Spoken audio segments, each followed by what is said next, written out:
Leo tulikuwa na ziara ndogo ya kuweza kutembelea kiwanja cha ndege cha kimataifa kilichopo jijini Dodoma ambacho kinajengwa hapa. Kiukweli tumejionea mengi na makubwa yanayofanyika hapa. Tupende kuipongeza Wizara ya Ujenzi kwa namna bora ambavyo inavyoendesha huu mradi na namna bora ambavyo imeweza kutukaribisha sisi kama wanafunzi wa Chuo Kikuu cha Sayansi na Teknolojia Mbeya. Namna ambavyo unavyoendelea ni mradi mkubwa na tumeambiwa tu hii ni phase 1. Maana yake kuna phases zingine nyingi ambazo zinaendelea kwa ajili ya kufanya expansion kubwa ya mradi huu. Hivyo ni fursa kwetu sisi kuendelea kujifundisha kama wanafunzi. Hivyo basi tupende kukaribisha na vyuo vingine pia. Sisi kama wanamusti tumenufaika, tunatamani pia na vyuo vingine DIT, ATC, Arusha kule, wote kwa pamoja muweze kuona namna gani mnaweza kuja kutembelea miradi hii ambayo ina manufaa kwetu sisi. Sio kujifundisha tu kama mainjinia, lakini pia kuweza kutusaidia. Miradi hii ikija kukamilika, manake ni kwamba itaongeza pato kubwa kwa taifa. Kuongeza pato kubwa kwa taifa itasababisha hata sisi wasomi kuwa tunasoma katika njia iliyokuwa bora, lakini pia itarahisisha usafirishaji kutoka hapa kwenda nje ndani ya mikoa hii iliyoko nchini Tanzania. Hivyo basi tupende kuendelea kuwakaribisha ndugu zetu na majirani kuja kutembelea, kuangalia mradi huu kwa namna bora ambavyo unaendelea kuendeshwa na mainjinia wetu pamoja na wizara kwa ujumla. Mainjinia pamoja na wizara na serikali yetu kwa ujumla iendelee kutekeleza miradi hii mikubwa katika nchi yetu kwa ajili ya faida yetu sisi na manufaa makubwa ya taifa kwa ujumla.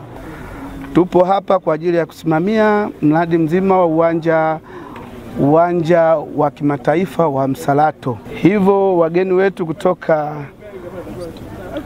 Chuo cha Sayansi na Teknolojia cha Mbeya, karibuni sana ili muweze kujifunza na kujionea utekelezaji mzima wa mradi huu wa kimataifa wa uwanja wa ndege wa Msalato. Jinsi gani mradi huu unavyotekelezwa hapa katika eneo hili la mradi. Mradi huu kwa jinsi ulivyokuwa mkubwa kama tunavyosema, mradi huu uko na fezi mbili. Kuna fezi ya kwanza na fezi ya pili. Lakini kwa sasa mradi tunaotekeleza ni mradi wa fezi ya kwanza ambao unatekelezwa na wakandarasi wawili. Wakandarasi hawa ni wakandarasi, mmoja anajenga miundombinu ya kiwanja ambao tunaita ni infrastructure, na mkandarasi wa pili anajenga majengo ya uwanja wa ndege, ikiwemo na jengo la abiria, jengo la kuongozea ndege, jengo la hali ya hewa na majengo ya substation pamoja na jengo la zimamoto. Mpaka sasa tunavyozungumzia ni kwamba mradi wa infrastructure ambao ni mradi wa miundombinu kwa sasa uko asilimia 87.1, na mkandarasi kwa sasa ameshamaliza ujenzi wote wa njia ya kuruka na kutua kwa ndege, na vile kwa sasa anaendelea na ujenzi wa miundombinu ya kulazia nyaya za umeme kwa ajili ya kufunga taa kwa pembezoni mwa barabara kubwa ya kuruka na kutua kwa ndege.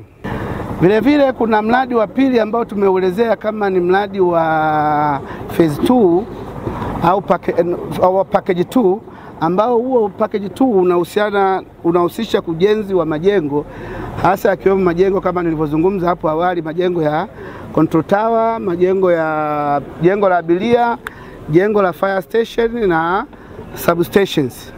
Kwa sasa yeye amefikia asilimia 53.2, na mkandarasi anayetekeleza ujenzi huu anaitwa Beijing Construction Company.